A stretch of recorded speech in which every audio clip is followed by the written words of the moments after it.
Hello and welcome to the Narrowboat podcast. My name is Lydia and this is a series of conversations between me and other individuals or companies who have taken to the water.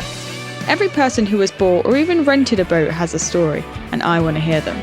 So if you live on a boat or are looking to buy a boat, maybe you photograph boats or work on boats, maybe you're just interested in alternative lifestyles. Well, this podcast is for you, but it could also be about you. So send me an email at narrowboat.podcast@gmail.com if you're interested in getting involved.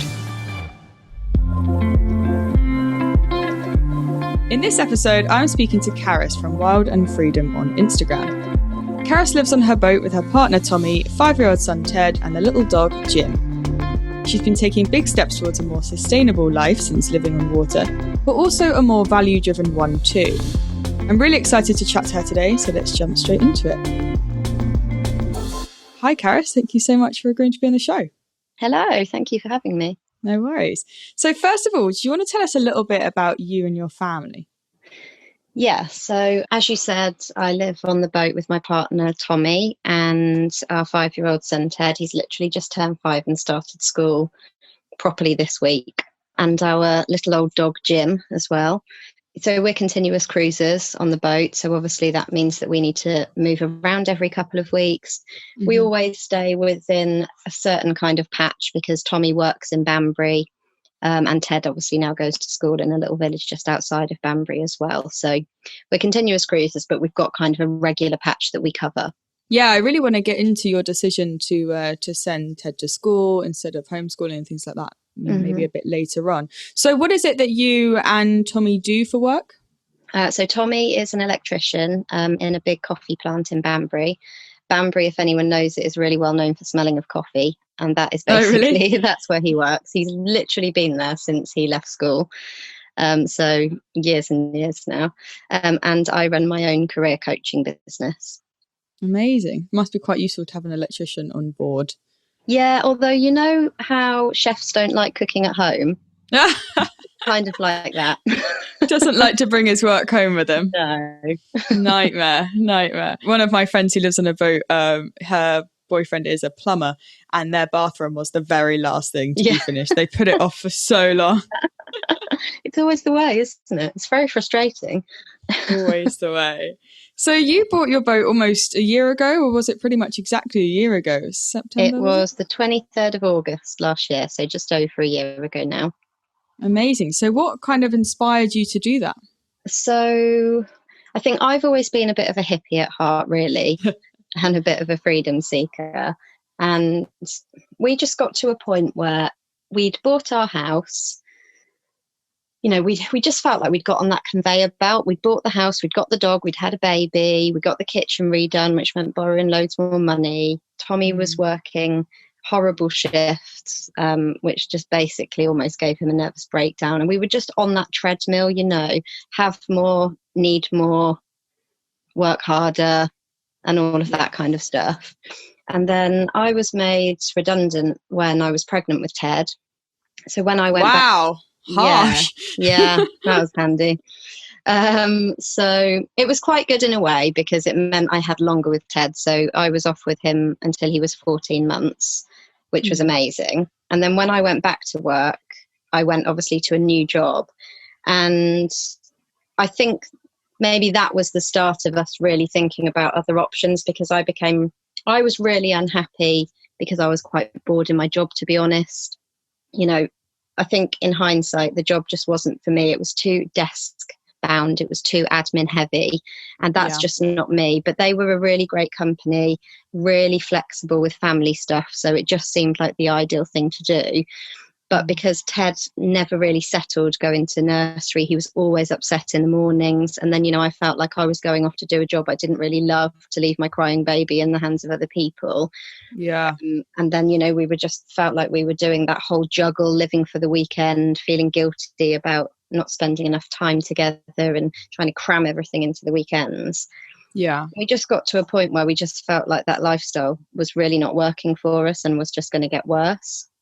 And we used to walk along the canal a lot because we lived near there anyway. And we one conversation just led to another. And then we made a friend whose parents lived in the village that we lived in, and we got chatting to her. She lived on a boat and had a family on a boat. And so we got more information from her. And that was quite a key turning point for us when we became more interested in it, because it was doable, because she had a family on a boat and she was doing it and really happy. And everything she said sounded really appealing. So we started looking into it more and more. We were having a little mooch around a marina one day, and we met another family who invited us onto their boat. So they were doing it as well with their kids. Yeah. And then the final thing was, because we'd never been on a boat before, we'd certainly never taken one out. So we went for a little weekend holiday on a narrowboat, which we didn't even take the boat out. It was just a holiday where you could go and stay on it. You could take it out in the summer, but you couldn't in the winter. So we just went to stay on it to see how we would find the space factor. And we just loved it. And we literally, after that weekend, we put the house on the market. That's brilliant. So you managed to sell the house, and then were you just able to buy the boat out of your what you got out of that? Yeah, it was crazy. We put the house on the market on like a Thursday. We had like 2 viewings on a Saturday. They both offered on Monday. And then the house sale went through really quick. It was just completely mental. God, that kitchen renovation did you well then? Yeah, that's what I'll tell myself to make it worthwhile, that made the house more sellable. So we sold it really quickly, and we literally, our boat was 45,000, and that was almost exactly how much we got out of the house. So we were able to buy the boat outright, which is what was important to us, because we wanted to be financially free. Yeah, definitely. I mean, what a difference, going from a mortgage to suddenly only really having to pay your CRT license. I know. It's crazy. So how big is your boat? So it's 70 foot. Wow. Went for it. Yeah. Yeah. And it does feel big when we're cruising it as well. I imagine. Yeah. I don't even know if I've been on a 70 foot. I think maybe 60 may have been the biggest. And they just go on and on forever. And that is literally what anyone says when they come around. They're just like, oh my God, this just keeps going. Yeah, amazing. All right. So speaking of just the space then, let's talk about the space that you've made for little Ted, because I know he's got a pretty brilliant bedroom on your boat. Yeah, he has, I think, especially for a boat bedroom. He's got quite a lot of space, really. So the boat originally had 2 bathrooms. It had a little bathroom next to Ted's room, but the people before us had already kind of ripped it out, and they were using it as a little bit of a walk-in wardrobe. Right. So what we then did was just rip the walls out and opened it up so that Ted had got a lot more space. And then we got a mid-sleeper bed, which is the ones that kind of look a bit like a bunk bed, but there's no bottom bed. So he's got quite a high up bed, and then he's obviously got room underneath it for loads of toys and that kind of thing. So it's, in terms of like comparing it to a house bedroom, it's probably a bit bigger than a box room would be in a house. Yeah, that's brilliant. I mean, you don't really think that everyone will be able to have their own little space on a boat like that, really. And Ted's got a lovely space right in the middle, loads of space for his toys. I saw he's got one of those IKEA kitchens that you can play with. They're good fun. Yeah. So gotta love those. It's brilliant. It's brilliant. So what is it like then having a little one on the boat?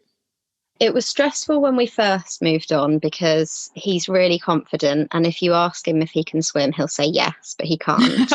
So he even when we were going to look at boats, he was just, because we had a little look around an actual boat sales yard to begin with, just so we could go on loads of different boats and look at the layouts and stuff, and he was just running up and down the little jetties. I don't know what you call them. Pontoon. Like the pontoon, yeah. He was just legging it up and down and jumping onto the boats, and I was nearly having a nervous breakdown. And then since we've moved on the boat, again, he is overconfident. And when we're cruising and we're doing locks and stuff, and he's just jumping on and off as and when he feels like it, it is a little bit stressful. But he has now fallen in once, which I think is kind of what was needed. Yeah. And we kind of said before that we kind of needed to orchestrate a safe fall, just to sort of teach him that this is what happens if you run around. And he was running up and down the boat, and then he decided to go out the back door, and there was a bit of oil actually on the back of the boat where Tommy had topped up the oil, and he slipped and he went straight in. So, and luckily we weren't cruising, we were still, and he just clung onto the edge immediately. But he didn't have his life jacket on because we weren't going anywhere. We were just on the boat. And unfortunately, I can't just make him wear his life jacket all day, every day. Yeah. So. Bit of a wake-up call then. Yeah. But other than that, it's fine. I mean, in terms of the actual space on the boat, it genuinely doesn't, I don't really feel like it feels any different from being in a house. His toys are everywhere, but that was the same in a house. We do encourage him to just get one thing out at a time if he's coming into the living area with his toys. But other than that, sure, every parent would like to have that rule. Yes, yeah, exactly. That's it, exactly. It's not actually that different from being in the house. Yeah. Did you have any other concerns when you were thinking about it before you'd actually bought a boat? Probably just that he would like it and he wouldn't feel like the odd one out with his friends for doing something a bit different. And I will say that he, even now a year later, he still often will say, I miss the house. Really? Can't we live in a house again? So we do still have those conversations.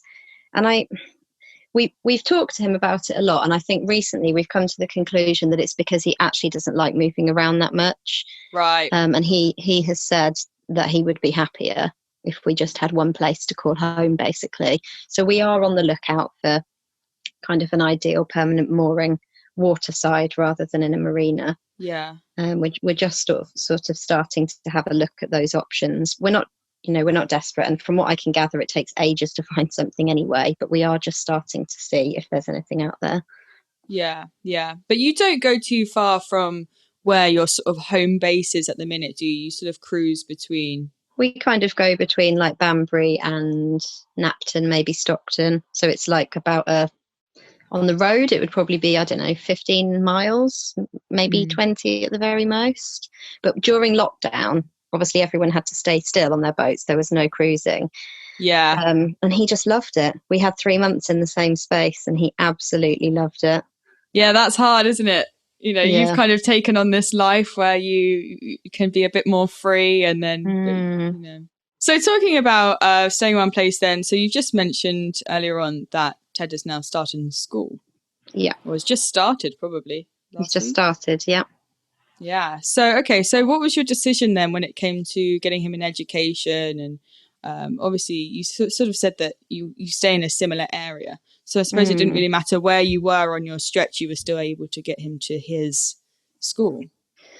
Yeah, it didn't really matter too much.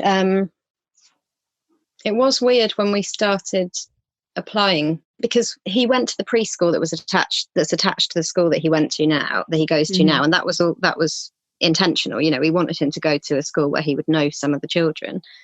But then it dawned on us that, oh God, we live on a boat. What if he doesn't get into that school? We don't have a fixed abode. So it's, you're applying for a school without an address. And so we then had to look at other schools. And then it was a bit like, oh God, whereabouts do we look?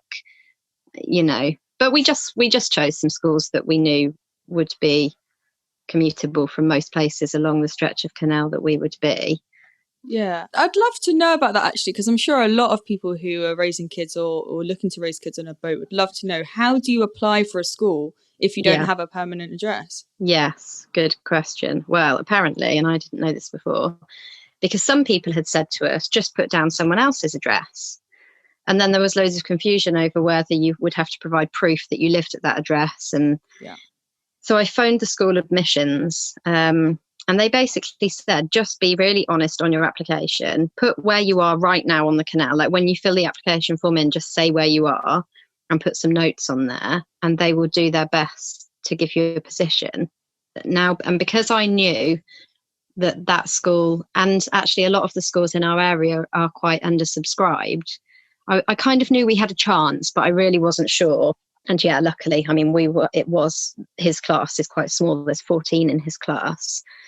So we were lucky, but I don't know what would have happened, if it was in town, in like Leamington or Banbury, where there's a lot higher demand. I have no idea what would have happened. I don't know whether we would have got in any of our first choices or not. I mean, I imagine that would be much more difficult.